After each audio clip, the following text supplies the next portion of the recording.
the abuse of entrusted power for private gain.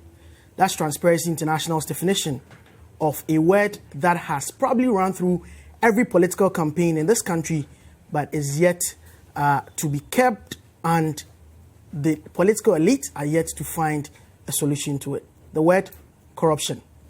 Hello and welcome to this week's installment of Press Conference on CCTV, where journalists gather to dissect the major press briefings and engagements in the course of the week under review. My name is Duke Mensah Opku.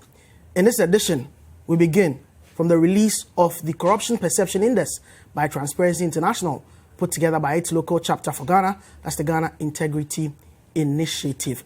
Ghana scored 41, not so much of a departure from the mark it got last year, but it dropped 2 places on the global index. We'll be looking at the issues that were raised in that report and what may have accounted for the place that Ghana is at on this index. Government has been speaking about it. We'll bring you a steps of a press conference that was held today, and we'll delve into the issues. We also look at the new voters register. Will it be compiled? Will it not be compiled? Well, there was a demonstration this week in Kumasi by the inter-party resistance against the new voters register.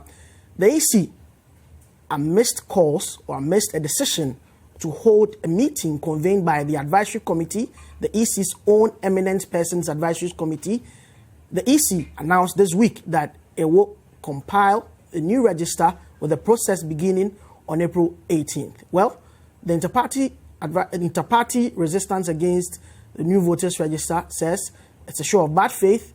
They have rescinded the earlier decision they took to hold on to their demonstrations across the country. Meanwhile, there's a crucial meeting coming up this Thursday where the political parties will meet and try to find a solution to this impasse involving the compilation of a new voters register. And finally, can we say El Dorado? Is it relief at last? On the 28th of January, that's some 2 days away, the president will be expected to commission some 307 ambulances to be distributed across the country under the One Ambulance, One Constituency initiative of the NPP or the Akufo-Addo administration. Well, these and more will be discussed right here on the program tonight. The show is live and interactive via the WhatsApp line 0550585832. You can join us via the Facebook stream. Drop your comments. We would read them for you. You can also join us via Twitter with the hashtag press conference, and we'll put your comments across. We'll take a break. When I come back, I'll introduce my guests and we'll delve into the issues. Stay with us.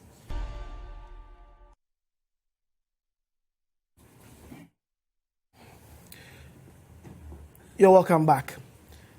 Let me introduce my guest. My immediate left is Wilberforce Asare. He's presidential correspondent as well as court correspondent for Star FM EIB Group. You're welcome. Thank you, sir.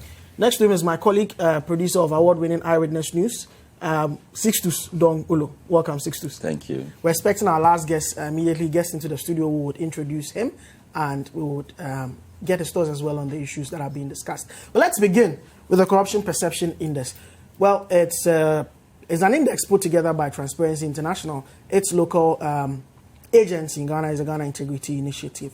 Well, they spoke to us after that index was released early Thursday morning in Ghana. Executive opinion survey, we dropped by 7 points. So plus or minus, we actually made a change of only 1 point. And then if all the calculations are put together, Ghana maintained our CPI score, meaning we did not change so far as our levels of public sector corruption of the country is. So then the CPI is the perceptions of business people and experts. And then they are saying that in 2019, your performance is just as you had in 2018. So their perceptions of the levels of corruption did not change. In line with the theme for the year, the government should actually enforce sanctions against vote buying, abuse of incumbency, and threats to voters so that we can actually have a free and fair election. We also called on political parties that in their performance or whatever activities they carried out this year, because it's an election year, they should be seen to be displaying or demonstrating a high sense of integrity. And then we also called on the EC because it's more or less a referee in this whole business, and also because it has powers to ensure that the Political Parties Act 2006 2000 is well implemented, especially sections in relation to 13 and 14 in relation to asset declaration and expenditure by political. Lindo Foyekwafo is Executive Director of the Ghana Integrity Initiative. But government has also been expressing its own views on this issue. Kojo Nkrumah is Minister for Information, addressed a press briefing earlier today, Sunday. Very, very simple matter. You would notice the table 1 that exists there, the CPI score from 21. And for CPI, the higher the score out of 100, the better you are doing. The lower the score, the worse you are doing. From 2012, you notice that Ghana was scoring about 45 out of that 100. 46, 48 by 2014, and then the decline started. 47, 43, 40. By the time we were exiting 2016, we had come down to about 43. You would recall the various allegations of corruption and perception and some of the cases that had to go to court beginning in those years. You will notice that from 2018, as the Akufo-Addo administration started its work, we have begun a steady climb up from 40 to 41. And in the year 2019, which mostly is a survey of the 2018 incident, you will find that we are maintaining that score of 41. The administration believes that it's because of a number of things. I'll go through those things. But not this alone. There's also the Global Corruption Barometer, 10th edition, that was also recently released. And if you can project that for us as well. A few specific questions that were also put up. I ask you, colleagues, to pay attention to the screen to my left. So, for example, they benchmark between 2015 and 2019. And they ask simple questions, for example, based on people who used public services in the previous 12 months, bribery rates. Overall bribery rates, people's view is that from 36 in 2015 to about 33 now, that's a downward trend. In education or public schools, from 24% down to about 15%. In health, 17 to about 12. And you find the details there. Even for the police that often is accused of being corrupt. The Global Corruption Barometer, put together by Transparency International and Afrobarometer, suggests that, for example, if you take 2015, it's about 58%. If you come down to 2019, it's come down to about 34%. So there's still a lot of work, but the numbers are speaking for themselves. There's a separate question. Has corruption level changed in the previous 12 months? Benchmark 2015 to 2019. So for those who say corruption is increasing, in 2015, 76% were of the view that corruption was increasing. According to the same survey they put out, by 2019, only 33% hold that view. That's a sharp drop of over about 40%. If you take the flip side, those who think that corruption is reducing, only 8% thought it was reducing in 2015.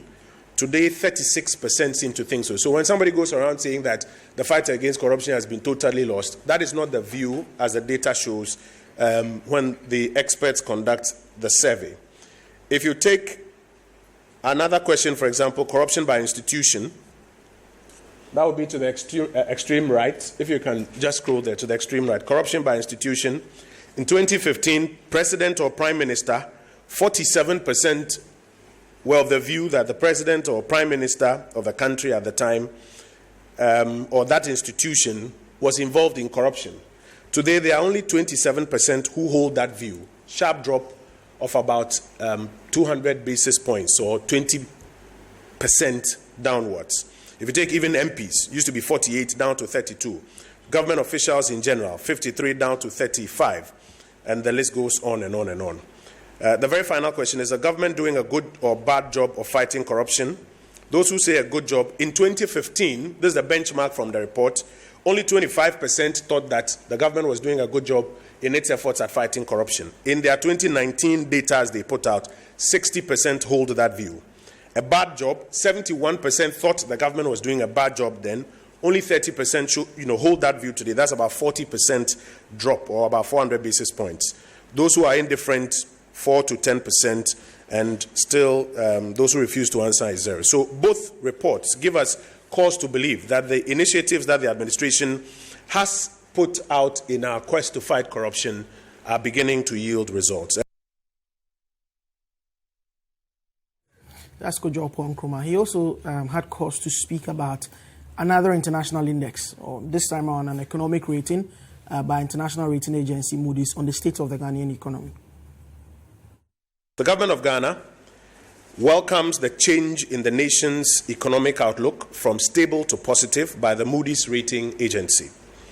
The economic management team is very pleased at this outlook change and commits to do more of the things that have ensured that we are now on this path.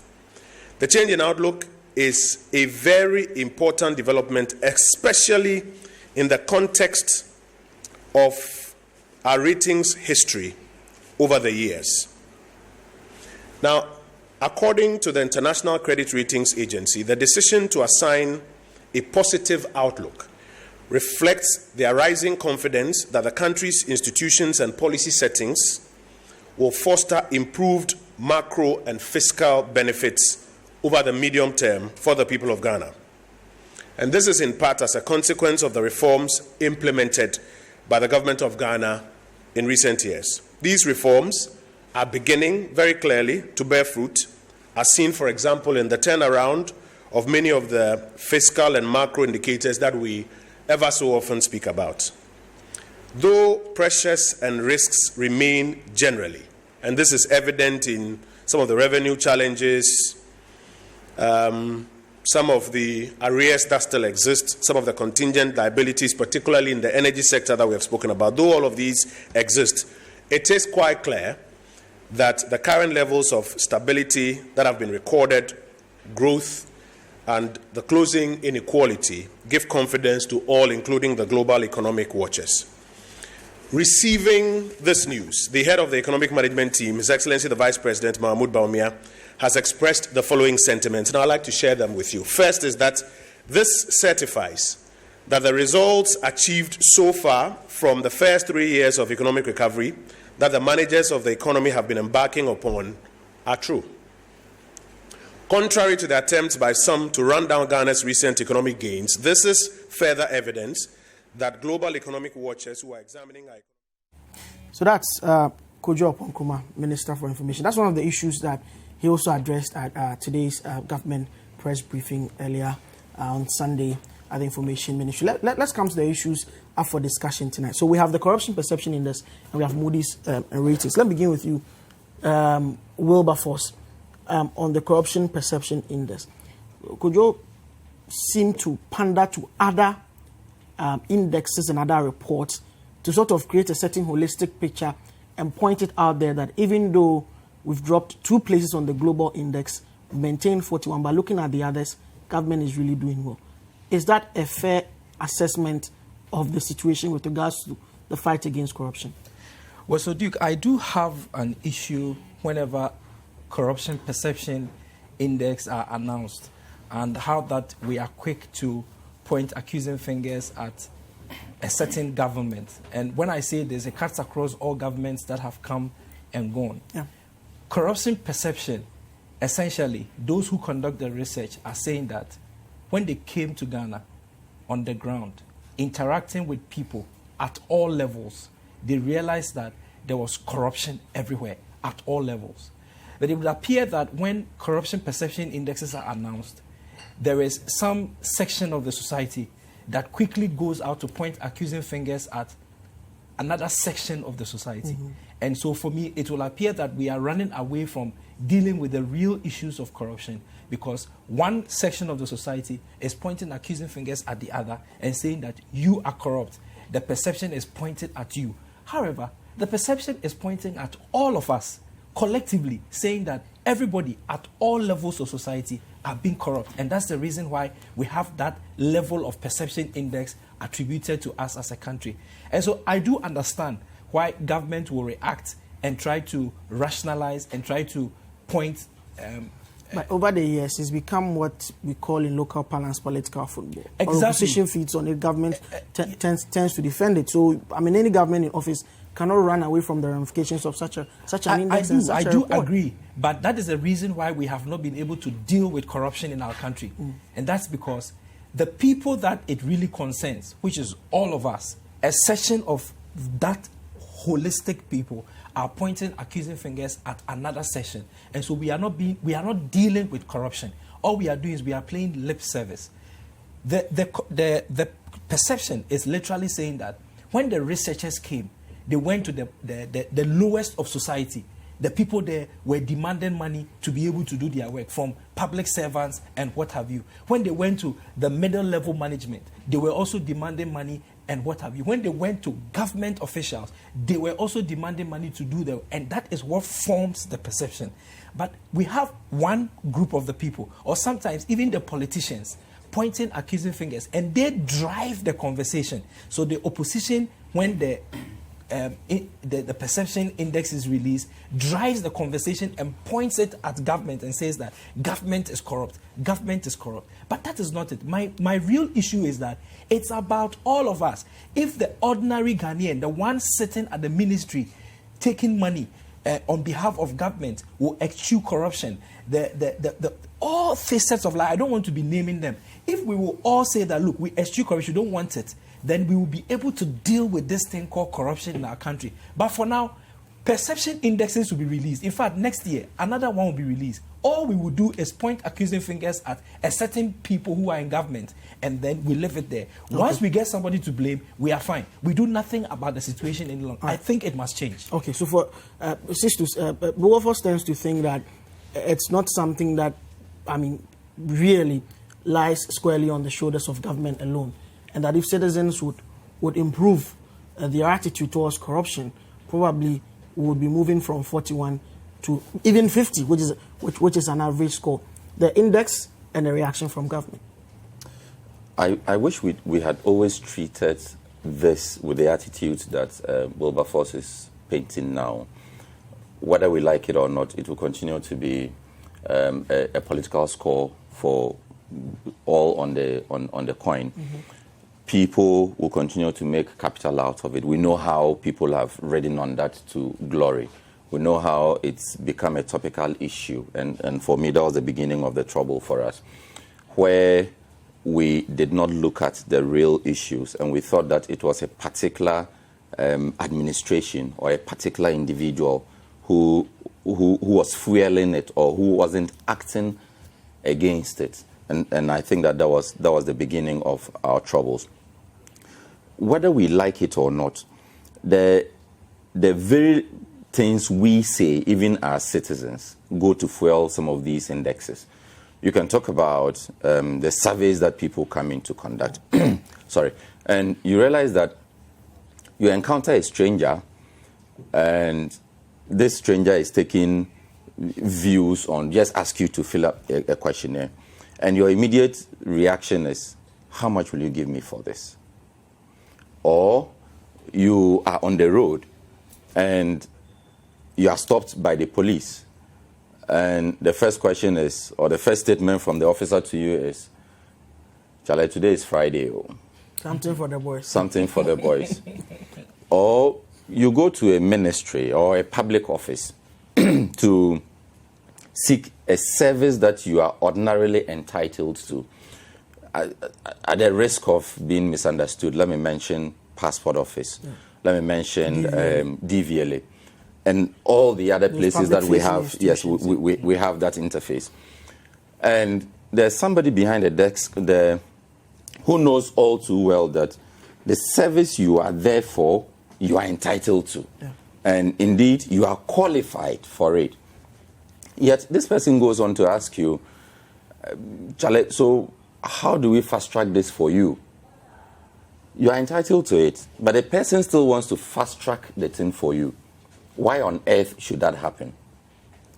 And when these incidents come up, instead of dealing with them as a nation, instead of the persons at the top handling it heads on, then we all lay back and we say, well, in this other administration, it was worse off, which is the bigger problem.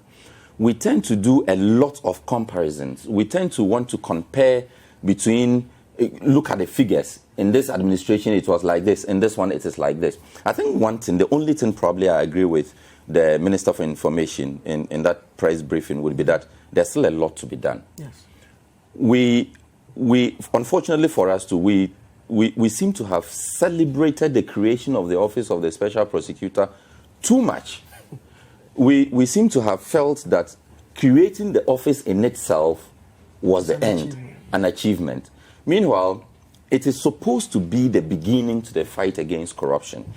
But some way, somehow, we haven't had that attitude as a nation. Some way, somehow, we haven't had that attitude as governments. We have only had people who tend to compare the figures and to say that, look, it was worse off in this administration, so now we are doing well, which shouldn't be the case. All right. So how exactly has the Office of the Special Prosecutor helped in fighting corruption between 2015 and 2020? 2017. Properly even 2019, when all those issues, they're still grappling with issues of infrastructure and all. But, exactly. Yes. So, but let me. We've been joined by Larry Alansdogbe. Happy New Year, Larry. Many apologies. He's the editor of the Herald News. We were discussing the Corruption Perception Index that was released this week. What will be your comment? First of all, I thought that we were still delivering at 9 p.m.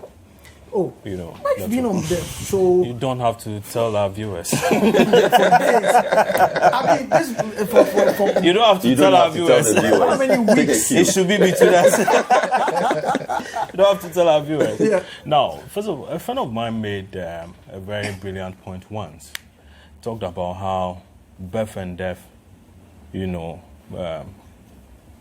can help, registry can help us prevent corruption.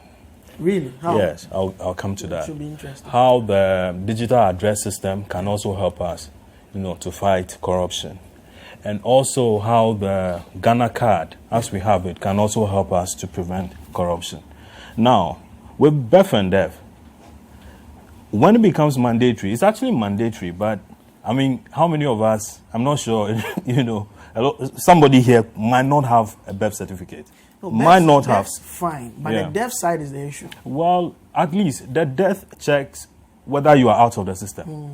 Okay? Yeah. Therefore, nobody can use your, you know, your details to go and secure something else. Yeah. You get it? Yeah. Again, the death checks that now you have come into the system.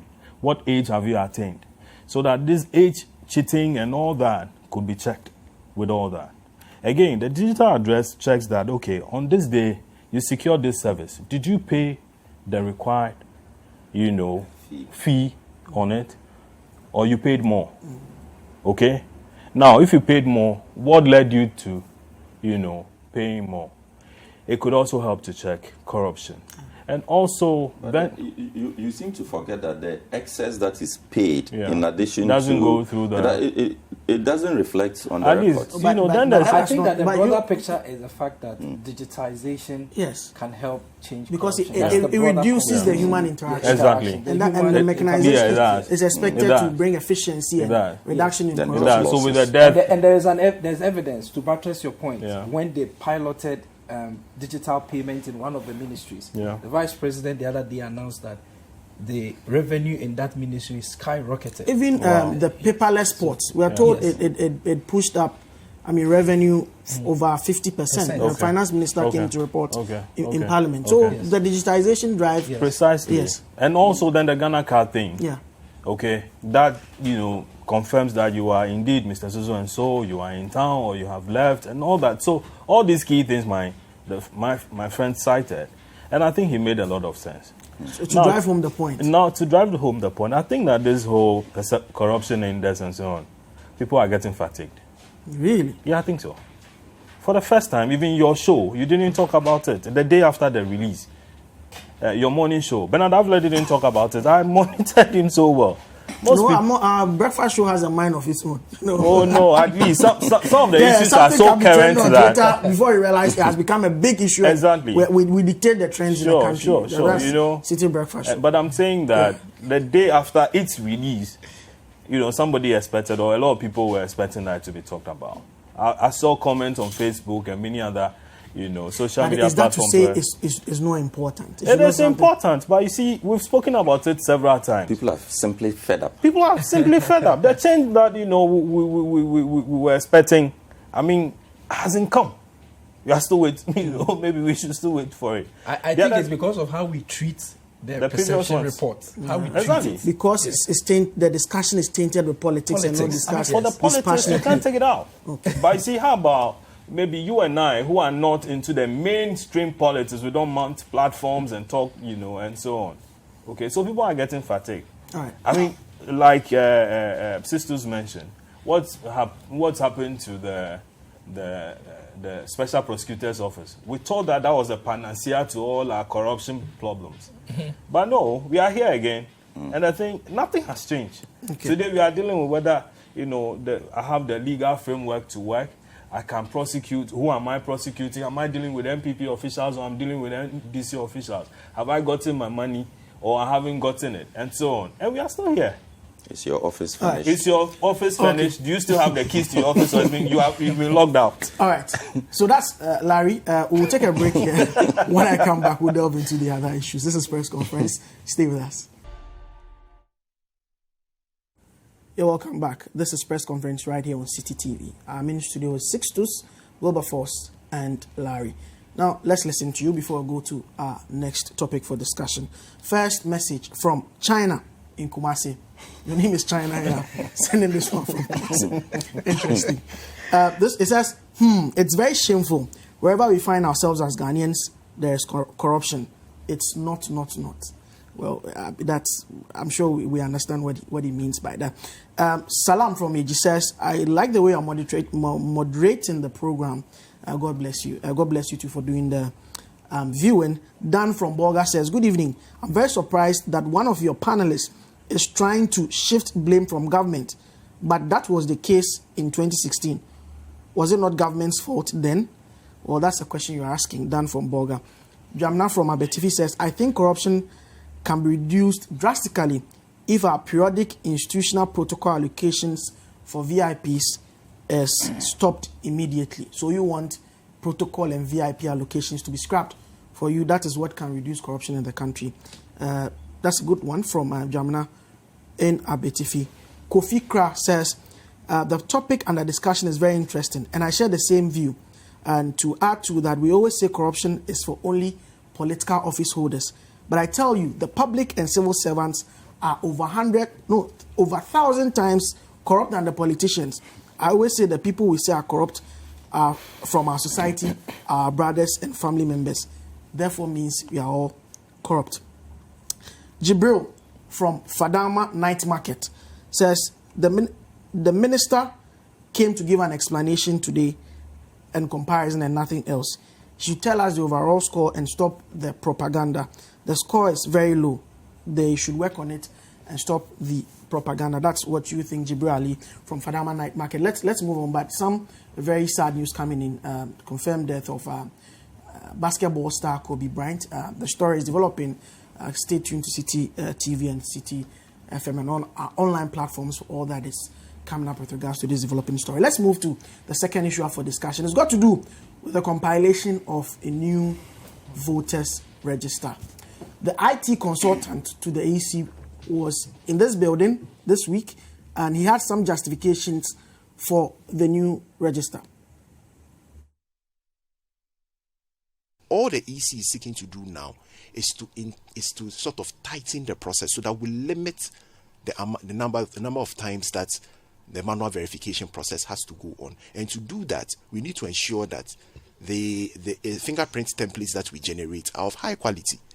And we are saying that even if the fingerprint fails, we are adding another modality, which is the facial recognition. The facial recognition, contrary to what people have been saying, is not supposed to replace the fingerprint. So there is going to be a step.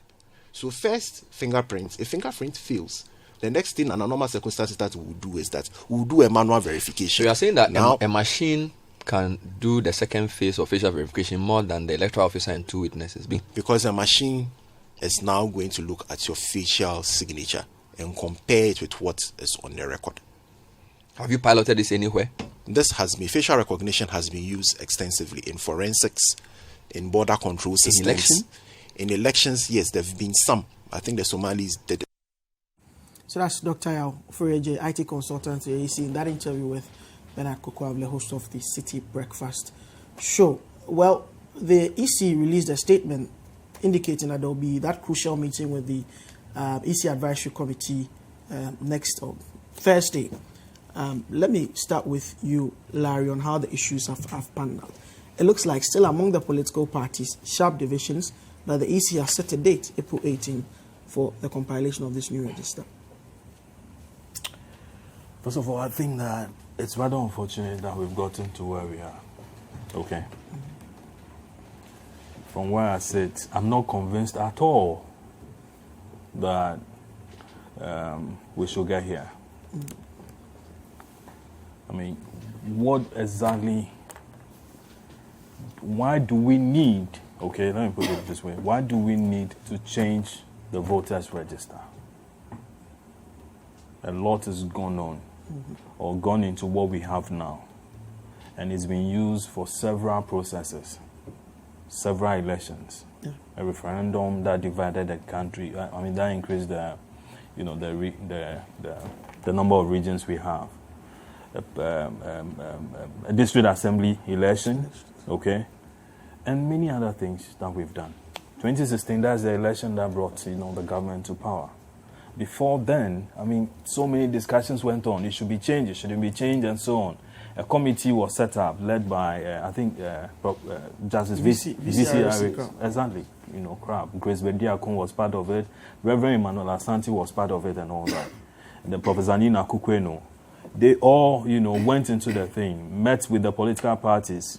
Whatever there is, I mean, whatever concerns they had, were looked into. And then the committee, these are a committee of eminent people. They came up with the claim that, listen, there was nothing wrong with this particular, But they raised certain concerns that had to be corrected. Were they corrected? That's a question for all of us to answer. Sure, obviously, but we took that register into an election. At the end of the day, we accepted the results. Okay? But the posture of EC right now gives a certain impression that, listen, that thing that, help me if my tree is bad, but that thing that, waka, nansu yemfanye juma. Waka, nyansa wumpa, nansu yemfanye juma. And so you got these guys to say that we are suspending a demonstration to see what you're going to do, because we had been called by Otunfo, we had been called by, very senior citizens of this country to sit over this particular matter. Just when they were preparing to come and meet with the, this committee that you yourself set up, you quickly went ahead and then announced the date for the registration. Now, when you listen to Jane Mensah, when you listen to Jane Mensah, she tells you something else. You listen to Sribo says something else. You listen to Ofori, he's also saying something different. It's either one of them is true or all of them are false. And once you go in that direction, you are not building consensus. You are not building consensus. And that at the end of the day, you go into the election, whatever it is that you're going to declare finally, people will have suspicion. You see, I think it's about time that media houses, as we are, okay, we should take stands and defend those stands. Now listen, this particular one, look at the issues that we have in this country. Today, doctors are on strike. Nurses are being told that we can't engage you because there's no money. We can't, we can't work on your roads. We can't do this. We can't provide you water. We can't build schools. We can't do that. Yet, when it's about election, suddenly Larry, every government finds money. If it will cost us even $1 billion to ensure that the stability of this country is intact, and the EC, who has that mandate, would require those resources to ensure that they conduct a credible election. Have you been convinced as to what is wrong with this particular? My views are not being sought here. I'm asking the questions. Oh, at least you also have your opinion. I have my view, but on this platform, my views are not being sought. My views are not being sought. It's an independent platform. we are colleagues, peer review. My views are not being sought. So, you are the one I'm asking this question. We can use, everything, particularly security, peace, and so on, to justify whatever thing we want to do.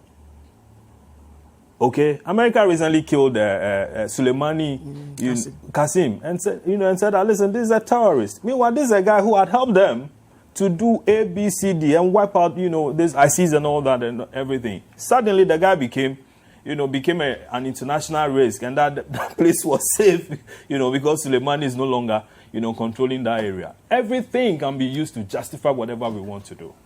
Okay. Everything and anything. You see, I would want, Jane Mensah to build consensus.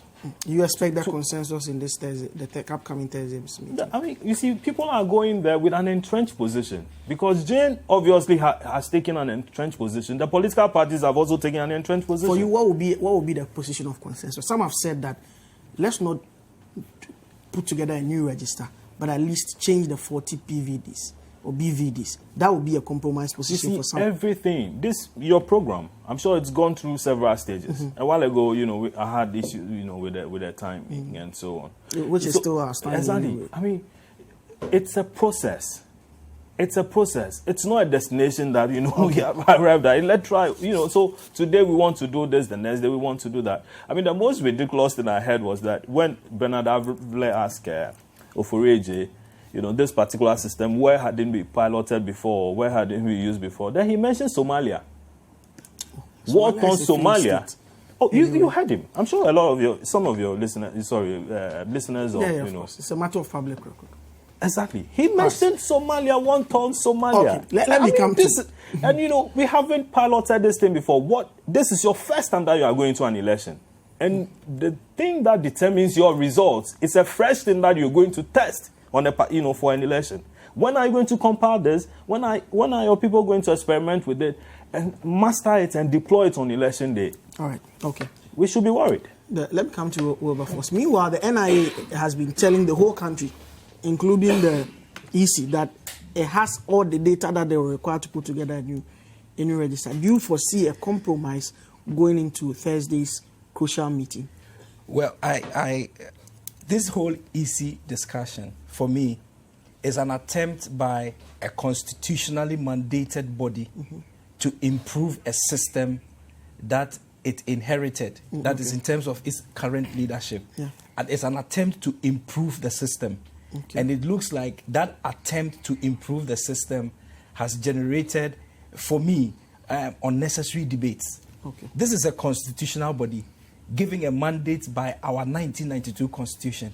And the mandate is that ensure that you conduct a free and fair elections. And for that matter, compile a voters register that will secure or guarantee that free and fair elections. We are seen discussing issues about money and the cost. For me, I think that has been the major drive of those who oppose it, that it's going to cost us so much and that it is not... Timing too. Well, yes, okay. But I think that... And Jane Mensah's previous argument against, compiling election... For me, the timing issue is a non-starter. Really? Yes, for me. You will complete a voters register. The reason why I say that is 6 months to an election. Yes, but the reason why I say that and is do exhibition. In our history, we have done one before. Okay. We compiled the 2012 voters register April 2012. That's when we started, April 16th. There were the biometric ones. Yes, the same system. What the Electoral Commission is saying now is that for me, with who has an old card, when I bring the old card is going to just scan through and get all my data, and all it's going to do is to give me, is to add the new, the additions, the facials and what have you, to the existing. Now, what we have now, notice that it's a biometric system, but the Electoral Commission simply is saying that we need to improve this system.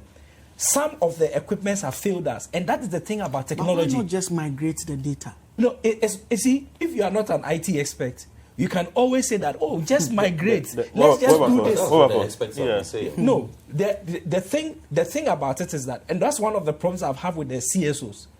The Electoral Commission says that it has analyzed the system that it has, and it has seen that it is possible that it will give us challenges, and that's the reason why we want to introduce the new one.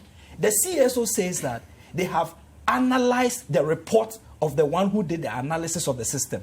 I think that the CSOs, if they really want us to believe them, they should go and ask the EC for the real date, the real equipment. And everybody has been asking for that report because no one has access to the equipment. Yes, that's the problem. So the one who analyzes the system, the one who gives us a systems analyst report, is the one that is supposed to be taken first, not the one analyzing the report of the It's not this analyst. consultant who is going around granting interviews. The one supposed to be explaining from the consultant's point of view or from the IT point of view why this is necessary. Well, and I've heard him do it. And last week on Newsfile, there was an extensive discussion about this thing, and the IT consultant gave extensive explanation. You also on the City Breakfast show this week. We've just played the same. Okay, so for me, my understanding is that there is an attempt to improve a system.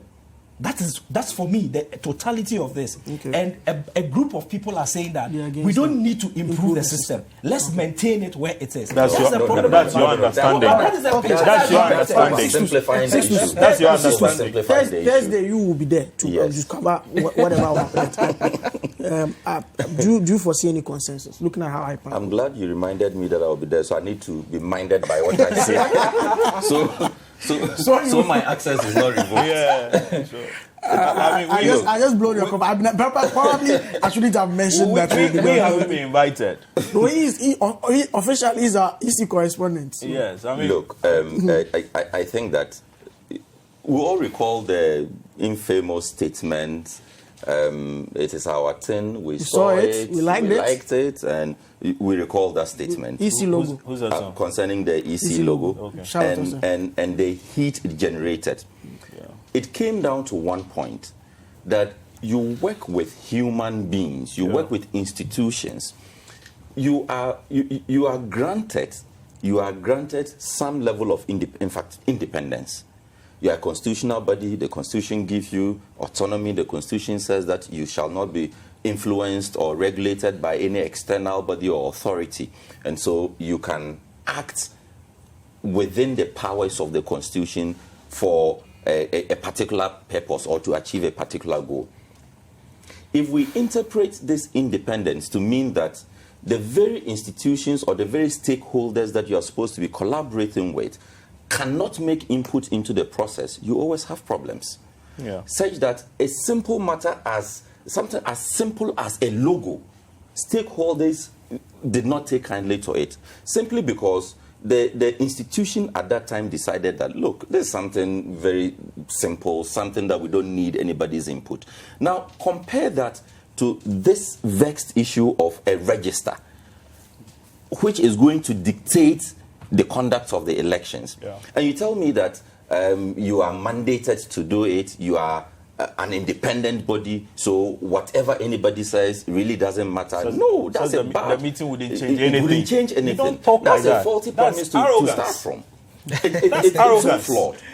You realize that you are working with the political parties who are the beneficiaries of the register you are seeking to put together. Relax for me. Relax. I disagree with you. These are the beneficiaries. The political parties are not the beneficiaries. They are the people stakeholders of Ghana. process. They are just stakeholders. Yeah. The political parties cannot take us to ransom. It is the people of Ghana. The voters register is being put together for and on behalf of the people of Ghana, not the political if you are parties. relaxed for me to land, you Well, have seen yes, that but this no, was needless. If you are wanted for me to land, you would have seen that this was needless. Just relax. needless. Wrap up the point and let's move on. Oh. Yes. You are aware.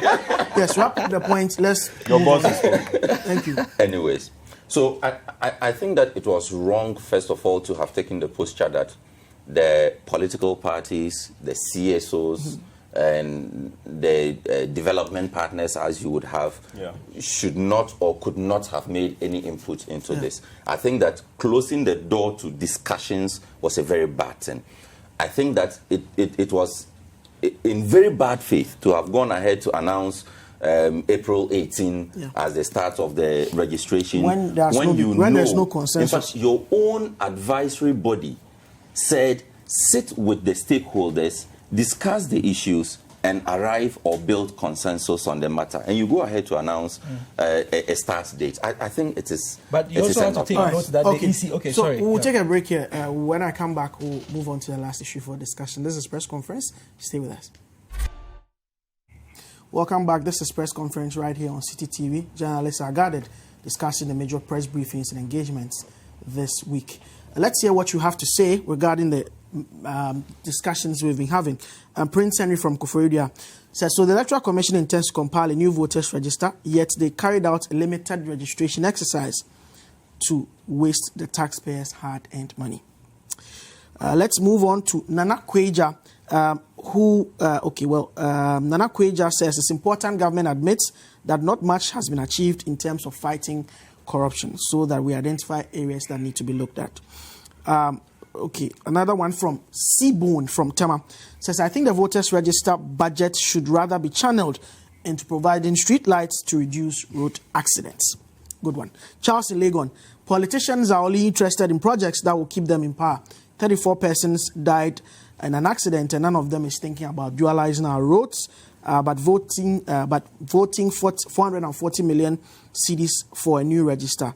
I'm done voting in Ghana. Well, but about the dualization of road, the roads minister was there after the accident, and it was an instant promise that the road will be dualized. Al Hassan from Nungwa says, no. Al Hassan Warizei from Tamale Central says, this administration talks too much. If these are the men President Akufo-Addo told us about, then we are in big trouble. Last one, Kwesi Akwa from Sakumono says, what will happen to the register if, for instance, the EC registers 18 million persons and later the statistical service after the census determines that people 18 years and above are 16 million. So of course, I think that the EC will do itself very good if it will release that report from that systems analyst regarding the state of the current register. Ghanaians can read and analyze. So give us the report going into that Thursday meeting. Well, final issue for discussion, the ambulances, at last, they will be distributed on the 28th of January. That's Tuesday. Words from Kojo Ponkroma, Minister of Information. Some 307 ambulances, approximately, are being put out on Tuesday or are being dispatched on Tuesday to the various centers. Clearance has also been given for the recruitment of 575 emergency medical technicians, some of them drivers and other ancillary services, out of which over 400 have already been recruited and trained. I'll give you details of that shortly. The initial deployment of EMT staff are drawn from this about 450 and some previous staff, and an additional 900 staff have received clearance to be recruited. That will bring the number to about some 1,400 additional staff to the ambulance service. Now, Tuesday's commissioning by the President follows a completion of training of these paramedics, the fitting of tracking devices upon receipt of the full complement of the ambulances. It is a requirement that the manufacturers, through the suppliers, provide user training for the users of these equipment, and that has now been completed. The training of these paramedics and installation of emergency devices now pave way for the commissioning and distribution from Tuesday. So Tuesday, the ambulances will be on the road. Relief at last? Yes, relief at last. I only hope that after all the pain, after all the time spent waiting, the vehicles won't get onto the roads, and within a month we hear that they've started breaking down. I went to produce an interview, and that was my immediate concern with the minister, the Special Initiative Development Minister. You know, that taking the nature of our roads into consideration, are we sure that this is going to last beyond the year? At least it's something that I hope to. I would have liked that the ambulances wouldn't have to sit there waiting for all of this. But well, I think we've gone past that stage, and now we should be expecting that they be put to good use and they will be maintained, and that at least if an accident occurs on the highways again, we can have some emergency service, some first response on a timely basis, so that we don't lose any more lives. This question generated a lot of controversy after the presidential media encounter. Probably the the biggest issue that came up after that encounter. Government has delivered on its words, even though a bit late. Well, yes, I think so. But for me, I'm looking at going beyond one constituency, one ambulance. I think that we need to target one constituency, 10 ambulances. And the reason why I'm saying that is because there are about 27 or 28 constituencies in the Greater Accra region alone. So if we look at the expanding nature of Greater Accra, would 28 ambulances be able to serve the entire Greater Accra region? That's a good point. I don't think so. So I think that the starting point where we have a comprehensive ambulance system, where we have attendants, we have one beautiful ambulance per constituency that can take care of people, I think is good. But going forward, I'm thinking that we should project this thing to move it higher. If you go to the city of New York, for example, things can be happening in multiple places at the same time, and ambulances rush there. So they are not doing one ambulance, one county, or one ambulance, one. I think that is a good start. I don't dispute that. It's a very good start. Going forward, we need to move it up and make it a more efficient system where we have at least one constituency, 10 ambulances. Larry, you have the last word on this. Yeah, thank you. I would have been happier if the chief executive of the Ghana Ambulance Service, was the one announcing the fact that it will be shared. Really? Yes, It's a flagship government program. Again, No, because I'm coming. Who is supposed to receive it? You The said National one Ambulance district. I'm Service. coming. You said one district, one constituency, and you had the constituency's name registered embossed on it. Who is supposed to manage it? The Is it National the Ambulance MP? Service. But the minister acknowledges that. That what? He says that That's the why ambulance service management staff. will be the responsibility of the National Ambulance Service. Why won't we just give this to the hospitals to manage? Larry, it's an election year. It's an It's an election year. No, it doesn't work like that. It's And then the competing demands. You have special initiative, Ministry of Health. I mean, I listened to your network a couple of times, and you could notice a seeming tension.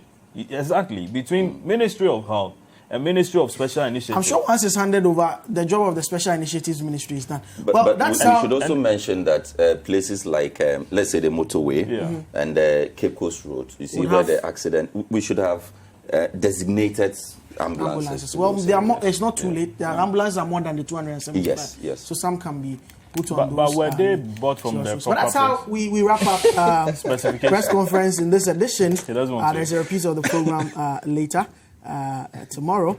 But that's how we wrap up. My name is Duke Mensah Opku. I had in studio Sisus Dongulo, City FM, City TV, Wolvers Asare, AIB Network, and Larry Alansdogbe of the Herald newspaper. Keep watching City TV, especially our new viewers on DSTV channel 363, Go TV 182.